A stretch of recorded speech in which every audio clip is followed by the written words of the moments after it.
The Agudas Yisrael started in 1909. This is Rav Meir Shapiro number 5. And we can imagine with the mindset that we've been talking about so far that Rav Meir Shapiro really embraced that. What was Agudas Yisrael? Agudas Yisrael was, the idea was there were a lot of religious representation of different secular groups, Bundes, Zionists, General Zionists, different types of Zionists, etc. And religious Jewry was really at a loss of having any representation.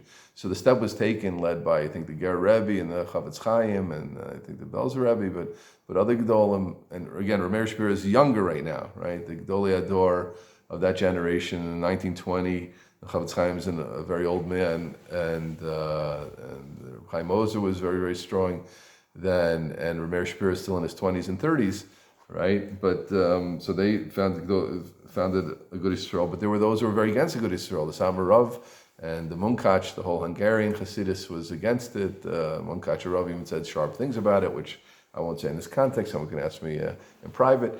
But the famed Minchas Elazar, and but the other Gedolim saw there's such a breakdown in Jewish communal life and things that are sporadic, and the secular have so much control, etc. So we need some organization. Or Meir Shapiro adopted it. And I just want to talk about a side point for a moment, which is who started Agudas Yisrael. So I want to say Tam L'Shvach. It was the Germans in 1909. The German Jewry did it, and it makes sense with their German sense of Diktuk and Yekishkeit, right? Make an organization. Organization has to run a certain way.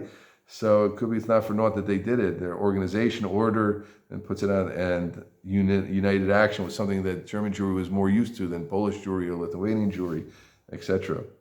And I just want to take a moment, the rest of this session, to talk about that very often those who learn in yeshivas and are into classical yeshivish learning, the brisk world gets a lot of attention. Lita gets, of course, a lot of attention, as it should. I learned in all these yeshivas, and I'm so fortunate for it, and consider myself a Talmud of the yeshiva world, and Rabbaneha and the Musar yeshivas, etc. And obviously Hasidus.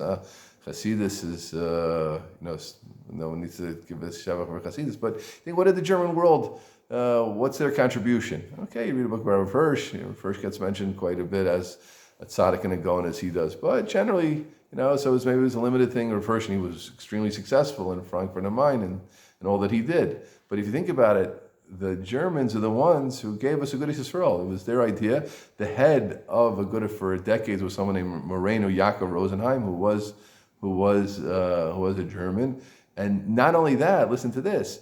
It's well accepted that Beis Yaakov saved Klal Yisrael, right? That Sarah Schneer saved Klal Yisrael. Maybe we'll do a session, maybe we'll do a few sessions on Sarah Schneer. I have a class on her also, which I'd like to teach. I think it's a tremendous thing. Let's see, can let me know if they would like to see that. But that's well accepted that, without good Jewish girls for good Jewish boys to marry, that all Klal Yisrael falls apart, and all the Jewish girls themselves are all going, besides the boys, the girls, what was happening, and she saved Klal Yisrael. It was Mama Rachel, new Sari Mena, Sarah Schneer. But what was the main thing that was taught? The main Divrei Torah that were taught, although Sarah Schneer herself was a Chasidisher, she used mostly the things that Rav Hirsch and other Germans had developed. That was the main curricula was from German Jewry. And in fact, one of the greatest teachers of, if anybody knows, the first name you take, who was Sarah Schneer's greatest teacher, people will say Judith Rosenbaum, who eventually married, I think her name was Grunewald in the end, married the person who wrote, Diane Grunewald, who wrote The Sabbath, if anybody's seen that. But she was a great, phenomenal teacher, and she fundraised for Sarah Schneer, etc. And she was German. She was a German girl. So German Jewry, and Leo Deutschlander, I think, was also German, and very influential in Beis Yaakov. So we have to always know, the Klal Yisrael today is made up a lot of markivim, and those they're the things that get more publicity and knowledge, and they well deserve for their contribution. But like in many efforts, there are a lot of people who had what to do with forming it is. So at this point, I always like to take a moment and express our Hakar Satov and Hakara Lashon Hakarat, to recognize the fair recognition that German Jewry has, and maybe it means we should all learn a little bit more of Hirsch and try to learn a little bit more.